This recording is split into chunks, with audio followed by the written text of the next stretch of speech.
inviting me for the second session of this talk. So if I can ask you a few questions about the previous presentation. If any one of you could sum up the whole presentation of Dr. V in 3 bullet points, could one of you do that? That's to the group. Maybe you can do it. Okay. So,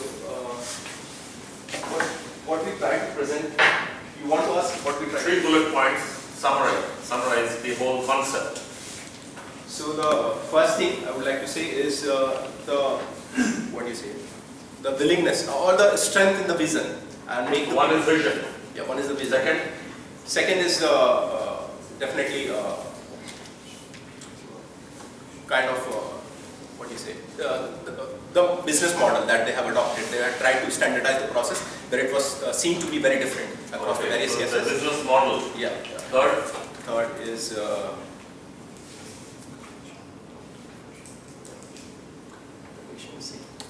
so again, it is more related to the values. Definitely, first was the strength of the vision. Second thing, it has to be like how they are efficient in carrying forward the legacy. So actually, what happens after he's gone? Yeah. So 3 things. Okay. So if I can ask you, any one of you, that what kind of visions, or what kind of the other thing which you mentioned is the limitations, which Dr. V had to go through. So here we could see that there was one index event which actually led him to think about helping others. Some pregnant woman probably died in his neighboring house or village or somewhere else. So that was one of the index event. And the second thing which I noticed in this presentation was that he came from an underprivileged background. So do you think that in NGOs and in this kind of endeavors, you require these kind of 2 things to happen? One is an index event which actually fires your imagination or compassion. And secondly, the problem which he faced and the underprivileged background which he came from, are these 2 things very important in bringing up an NGO or the kind of work which he did? If anybody can answer that. Yeah, from the group. You are the spokesperson, okay? So what I feel is definitely we get kind of such impulses when we get to have some incidents in our life, but that is not itself that carries the vision forward. Definitely you need to understand and you have to adapt it. Maybe in our lives also we have come across so many incidents. Yeah. So we might be like inspired for 5 minutes, but next after 5 minutes we lost the reason. So the consistency with which you carry that incident in your heart and you progress with the business. So that is very important. Second, the underprivileged. So definitely, with all together. So do you think that only the underprivileged can actually go and do these kind of activities and the privileged can't? So what's the difference then? Why the underprivileged has done? Why are you talking about him today and not anybody else? So underprivileged is definitely what you say, the most... Because these are linked to my presentation actually, that's why I'm asking you. So I think it is the neglected segment of the people, and that's why he thought that they should be given proper... He can identify himself with those people. Okay. So anybody of you... Yes, something. Yeah. But to me, it is not the poor family which mattered for him. It is the values with which he was brought up in the childhood. You see his family. Mentioned about Gandhi and policies. So he valued non-violence and truthfulness. He was brought in very poor conditions during the school time. He was not able having any pencil, pen or something. He used to in the village school. They used to brought sand from the village near the river and just make the pattern from their hands to learn and write. After that, also he saw what was happening around the world. He said he was deeply motivated to help others. He was deeply motivated by the Sir Rabindranath Tagore. The principles which he got from them, these were these principles which helped him grow into such a deep personality. So these are the principles with which, from the background, which we think that. Thank you. So can I just start that if one of you or many of you are involved in any kind of non-governmental organization? Some of them are. Just raise your hands who has had some social sector experience. Yes. Okay, that's pretty okay. About 20%. Okay. So just to give my background, I am a cardiologist by profession, and as Professor Mittal was mentioning, that I started my career in UK, and then I moved on to Ireland and worked in a few European countries before moving on to Singapore, and then spent a year building a hospital in the Brunei, Royal Brunei, and then came over to Calcutta. So I have been exposed to a lot of environments in developed countries, in kingdoms ruled by kings, sultans, and then my exposure is in this city of Kolkata, which is unique by itself. So the healthcare system where I have been exposed to since my growing up years and my training years have been quite diverse. I've seen the best structured, organized training sectors, and I've also seen some emotional kind of sectors and kind of whimsical sectors. Places like Brunei and all where things used to go as per the wish of one person. And then Calcutta, obviously you are here for a while, so you'll be understanding. It's pretty chaotic at times. So within that chaos, we actually have the system itself. So building an NGO, I think it was a huge challenge, particularly in this part of the world. So if I can start off with three things. One is leadership, one is the non-governmental organization, and third would be the journey.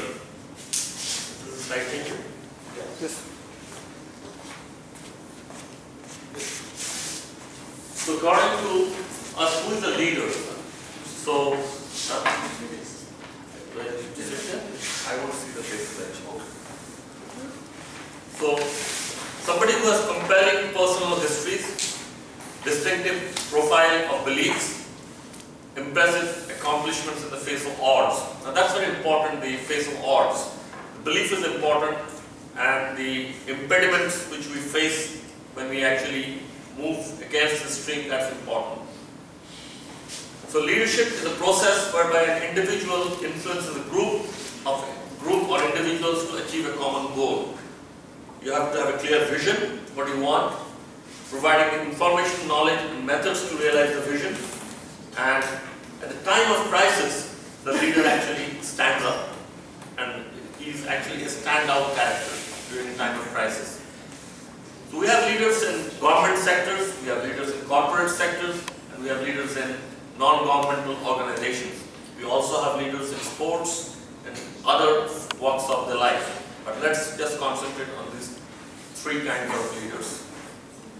So, as management students, and when you talk about leadership, there are a few concepts where people think that leadership is separate from management. How? Macro issues are managed by leaders, micro issues or day-to-day life issues are managed by managers. The leaders see the big picture, and the managers see the day-to-day issues. Leaders are usually visionaries, they have a wide vision, and managers are the people who execute. But I believe that within every manager there has to be a leader, and every leader is also a manager. So there has to be an overlap between the two segments, otherwise you cannot function properly. So in NGO, the leaders often face extraordinary challenges, both at personal and organizational levels. They work with limited resources, as we saw in the previous presentation, that the resources has to be limited, and they have volatile political and economic circumstances. That's common to a lot of people, and they serve the marginalized or the underprivileged members of the communities. So these are actually the areas where the NGOs work effectively. NGOs are there everywhere in the world. It is there in every section of the society, but I think the most effective NGOs are where people are underprivileged, people who do not receive the normal care or the care the society should provide them. So they're exactly the NGOs who work the best. The role of an NGO leader involves much more than just ensuring organizations complying with laws, policies and expectations. In corporates, we have laws, we have policies, we have organizations. In government sectors, we have the rule book. But in NGOs, I think we need to have all of this. But again, at the same time, we have to be soft on all the aspects. We just cannot be very strict that this is the rule, this is the law, and this is the rule book. And NGOs, for the most part, have been set up by people to have a positive impact on the society and be agents for change for good. So, as we go from leader to NGO to journey, my first leader who actually I'll be talking about is one of the persons who actually influenced my life a lot. Let me talk a little about the Indian health landscape. The Indian government spends approximately 1% of its GDP on healthcare. Overall expenditure on health is about 5%, which is less than the average of Asia, which is 6.3%. And the population and the physician density per thousand population is 0.72. It's one of the lowest actually in the world, even compared to the Asian countries. We have a doctor per 1,674 citizens in India, where the WHO mentions minimum ratio of 1:1,000, and we have about 4 to 4.5 lakhs doctors available, and India would need double of that by 2020. So who could bring the change and how the change would come? Is it the leadership in implementing new ideas and processes, or is it something else? So Dr. Devi Prasad Sethi is one of the leaders in the healthcare industry in the world scenario today. He says that power of a leader is not in the asset or the bank balance, it is the number of talented, passionate people who are willing to follow the leader to build an institution. And institution doesn't mean a building, institution doesn't mean a one-off thing in a one-off place. Institution is something which is either regional, national or global. Institution is all about an idea, a concept which is actually translated into the minds of a lot of people who follow them. A person who has loyalty of the maximum number of these people is the most powerful person according to Dr. Shetty.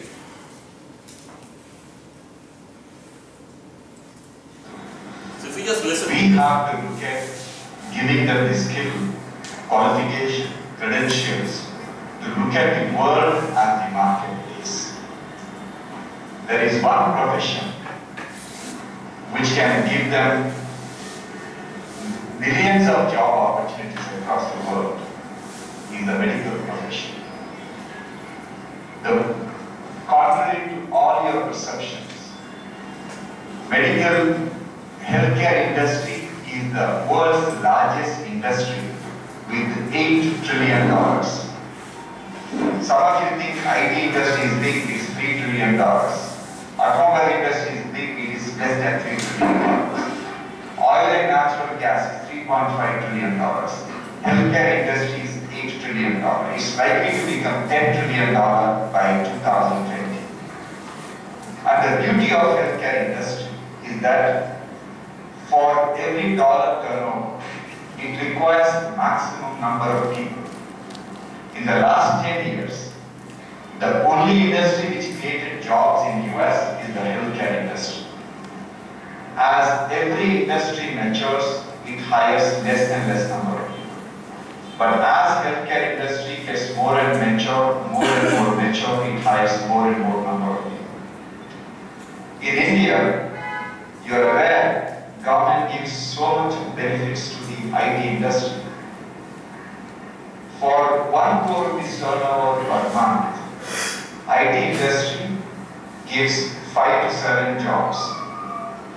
1 crore rupees turnover in a hospital per month, we need to hire 250 people. And unlike all the other industries. Healthcare industry creates jobs, a small number of jobs for extremely skilled people, slightly larger number of jobs for semi-skilled people, and massive number of jobs for unskilled people. And interestingly, this is how God created the universe. There is no point in expecting everyone to crack the NEET exam and become doctors. It's not possible. God hasn't created us that way. So, if we want a better future of our country, we should change our strategy for the future. Today, our country earns about $250 to $300 billion of foreign currency earning. We can easily earn $100 billion just by training our doctors, our youngsters as doctors, nurses, and medical technicians, and train them for the need for US, Europe, Africa, Australia, all the other countries. And it can be done. As Swati mentioned, knowledge is free. We can educate all our young people as medical professionals. And believe me, they will become outstanding doctors. As I made a statement in my video, Indian doctors have a brand today across the world. Today you go to US and Europe, nobody wants Indian software engineers. Nobody wants Indian lawyers.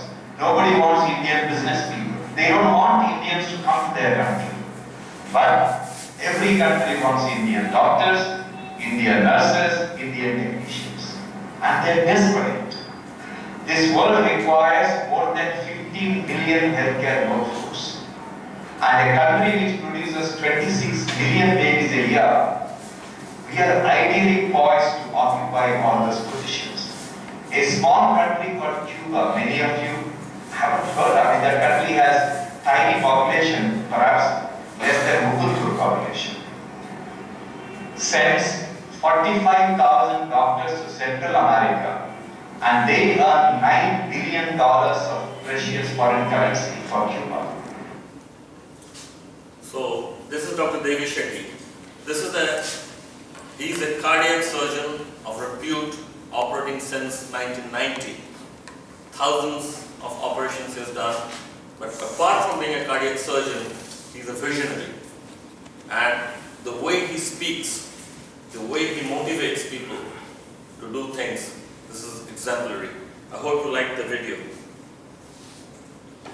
So his institution, which he started off later on, was Narayana Health, and the vision was affordable, quality healthcare for the masses. In 1989, Dr. Shetty actually joined BM Birla Hospital in Kolkata, Calcutta, coming from Guy's Hospital in UK. I was in Brompton Hospital in London at that point of time, and we actually thought of doing something in Calcutta at that point of time. He realized that India has a lot of well-equipped hospitals at that point of time, but unaffordable by the poor. In 2000, they promoted the Rabindranath Tagore Institute of Cardiac Sciences in Calcutta, where I presently work. And in 2001, Dr. Shetty moved on to Bangalore and started the Narayana Health. His inspiration was Saint Teresa, and he says that I truly believe she was not an ordinary human being like us. She had a true gift of being able to bring a smile to the people. His observation was that 80% of the healthcare expenses were borne out of pocket at that point in time, and 47% of the rural and 37% of the urban population either borrowed money or sold everything, the whole assets, for medical expenses, because the penetration of Mediclaim or the insurance sector in India is still pretty low. His beliefs were that the main challenge, as in the urban eye care hospital, was quality of healthcare to be given good with low cost. Medical treatment of the highest quality should be available even to those who could not afford it. And therefore the cost of the surgery had to come down. His model was to subsidize patients with lesser paying capacity, high volumes to low costs, and in 2004, the proportion of patients who paid Narayana Health's full price to those who could could not afford was about 60-40. And you can see actually while Dr. G was actually doing his work in Chennai, same kind of work was actually performed in Kolkata without two people getting connected. The beliefs were the same, the work, the visions were the same. So we have leaders who actually are born out of problems. Now, Dr. Shetty's ideologies were not born out of any incidents or index event or underprivileged, but it's actually the passion, the discussion which we had in one evening by the River Thames in London to set up something in Kolkata when we go back. And what it did was, you mentioned McDonald's, this is the Walmartization of healthcare. They focused on volumes, performed number of heart procedures every day, almost 8 times the average of other Indian hospitals. Machines were not purchased, machines were on rent. The advantage was that when machines are on rent, the company's prerogative to update it, and we paid the rent. And we used generic drugs. We never used any branded drugs at all. So that brought down the cost substantially. So this hospital in Kolkata is a super specialty hospital of 700 beds, and we cater to the patients of West Bengal and neighboring districts in eastern India, as well as Bangladesh, Nepal, Bhutan and Myanmar, the whole region. About 1,000 outpatients comes for heart consultations every day to our hospital. Our rural to urban patient ratio is 80 versus 20, which is unlike other hospitals in the city, where concentration of urban patients are much higher compared to the rural patients. But because of our vision, the way we formulated the hospital, we encourage the rural populations to attend our hospital. And this is what has happened today, 80-20 ratio. About 20 million rupees annual subsidy has been given by death support cell to patients who are unable to pay for their surgeries. And the hospital has enrolled the free and subsidized government schemes for free surgeries and for subsidized surgeries and all the health schemes provided by the government, which are not obligatory for private hospitals. We have actually accepted all of them. Other corporate hospitals actually shy away from these schemes because that brings down their profit margins. We have accepted all the government schemes where subsidy is given by the government. So from there, what I did was, we moved on to the underprivileged in the urban settings. And this is film technicians. We have about 20,000 film technicians because this is one of the film cities of India. Besides Mumbai, Kolkata is one of them. So the technicians, the actors are very well paid, we know that, but the technicians, they come from very poor backgrounds and they do not have anybody to look after their health. They work under very trying conditions. So what we have done, we have given them health cards to all these technicians and their spouses. So these people are covered under a scheme. This is another area. Tomorrow we have a